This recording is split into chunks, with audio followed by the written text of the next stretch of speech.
阿索夫这个球传的有点偏，哎呀，这个传的是不偏啊，但是传到对手的手上也太准了吧！而且今天其实钢铁人出现这样子的传球蛮多次的，都被对方轻松抄走了，而且都是邱国章那种比较长距离的传球都会失误啊！哇，漫长的事情。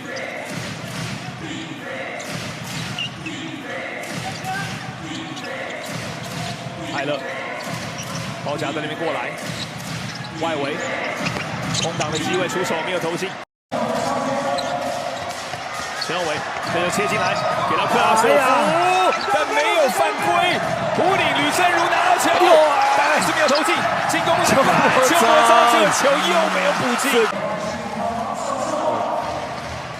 哇，刚刚钢铁人其实第4节有很大的机会是可以把比数给超前的、啊，这种小细节都没有把握住啊。